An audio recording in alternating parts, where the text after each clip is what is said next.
Chapter 9. Ancient Stump. The pirogue was quickly paddled across the cove. Nancy asked where they were going. Ned, with a grin, said in his natural voice, "Around the corner of Pine Hill. After you girls had left the house, Mrs. Holman telephoned me. The fellows found me in the gym where I was being made up. She said Uncle John Rorick had called and wanted to talk to you, Nancy." "Did he give her the message?" Nancy asked. "Yes.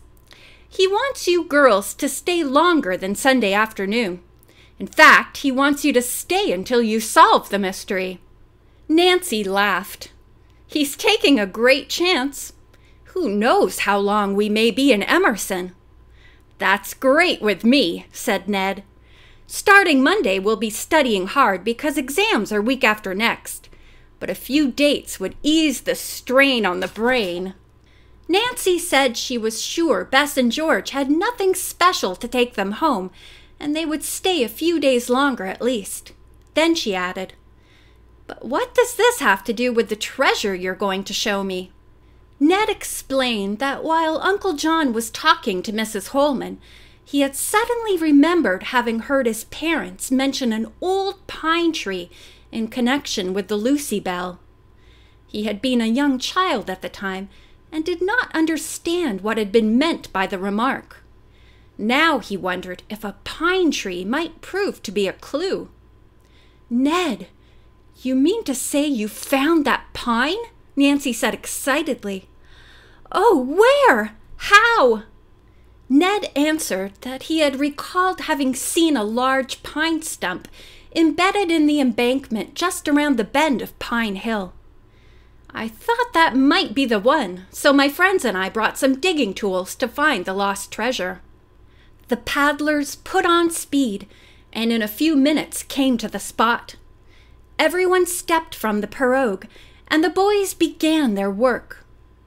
After 15 minutes had gone by and nothing had been unearthed, one of the boys said, "I guess those old war whoopers, or the crewmen, made away with everything worthwhile." The others laughed, but Ned urged him not to give up yet. "Don't you want a share of the wampum?" he asked. The boys widened their location of operations. They were silent for some time, during which Nancy ambled around, trying to reconstruct the scene of the sinking Lucy Belle and their survivors getting to shore. Was this a likely place for them to have landed? She wondered. Suddenly, one of the boys yelled, and Nancy turned to see why. "Look!" he exclaimed, and held up an anchor. The others rushed forward to examine it. The anchor was covered with rust, which the boys began to chip off with their tools. Secretly, Nancy felt that the anchor was too small to have been used on the Lucy Belle. Nevertheless, she watched eagerly, and finally an indistinct name came to light. It was Rover. The finder rubbed his perspiring brow. "All this work for nothing!" Ned conceded defeat. He told Nancy he was sorry to have misled her, but that he had been sure he had discovered a good clue. Nancy smiled at him. "Don't feel bad," she said. "I enjoyed being kidnapped by Indians, and it has given me an idea." "I hope it's better than mine," Ned said disconsolately. He and his friends were a sorry-looking sight. They were hot, dirty, and tired. Dust and mud had spattered on their grease-painted bodies, and those who had not removed their wigs were now wearing them askew. Nancy found it hard to keep from laughing. "Let's go back to the gym," said one of them. "Okay," Ned agreed. "Hop in, Nancy." She shook her head. "If you don't mind, since I'm so close to the house, I think I'll walk through the woods." She took her car keys from her bag and handed them to Ned. "Would you mind giving these to Bess and George and telling them where I am?" Ned looked at her for several seconds, then said, "You'll be safer if I go with you. That phantom may be spying on you again." He handed the keys to one of the other boys. See that Bess and George get these, will you?" The pirogue pushed off and the couple climbed the embankment. As they started through the pine grove, Ned said, "What is this great idea you mentioned?" Nancy replied that she had been thinking over the historical facts she had gleaned from the pageant and concluded there were many Indians not far from Pine Hill during those days. That probably means they came from their village to the water. Some of their braves may have found loot washed ashore from the ship and carried it away with them. "Maybe," said Ned. "Can't you see some Indian maiden wearing Miss Abigail Rorick's wedding dress?" Nancy laughed. "Just the same, I'm going to try to find an antique map of this area and see if an Indian village is marked on it." "Where are you going to look?" Ned queried. "In Uncle John's library." Ned said, "Suppose you tell me what you think might have happened after the sinking of the Lucy Belle."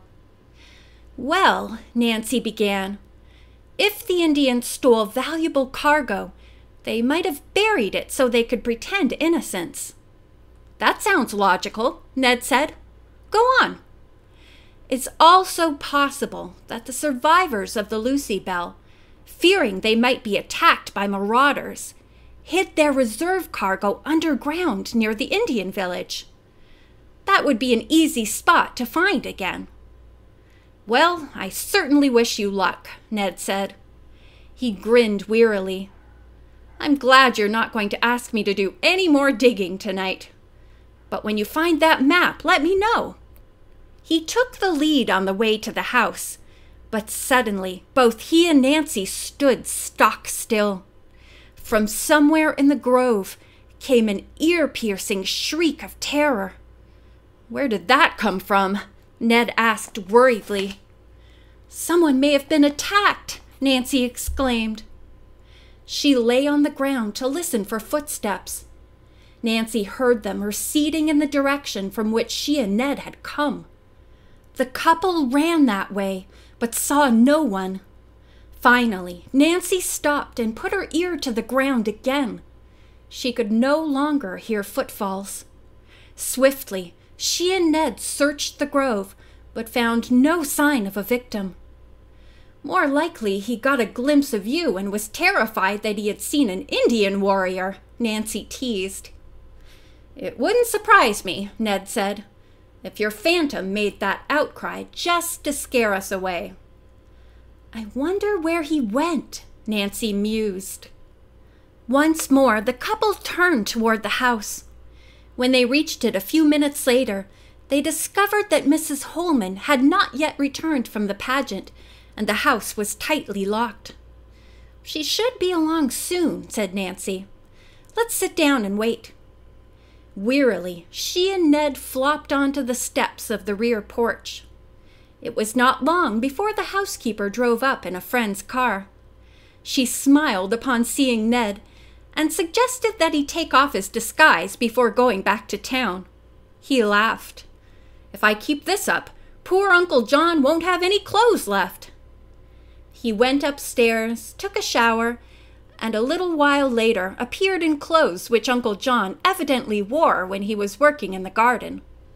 While he had been changing, Nancy had suggested to Mrs. Holman that they open both padlocks on the library door and look in. As they entered, Nancy exclaimed in horror, "Oh, no!" All the books had been taken from the shelves and thrown helter-skelter around the room. Mrs. Holman wrung her hands. "It's the phantom again!" she exclaimed. "Every door and window in this house was tightly locked before I left." Ned joined them. "Wowee!" he exclaimed, then frowned. "Whoever did this must be desperate to find what he's looking for." "The question is, was he successful?" Mrs. Holman asked. Nancy did not reply. She had noticed a rolled parchment on the floor beside Mr. Rorick's desk. Quickly she went over, picked up the parchment, and opened it carefully. Engraved on it was a very old map showing the Emerson area in the 18th century. Nancy's face lighted up. "Here's what I was going to search for," she said excitedly. End of chapter 9.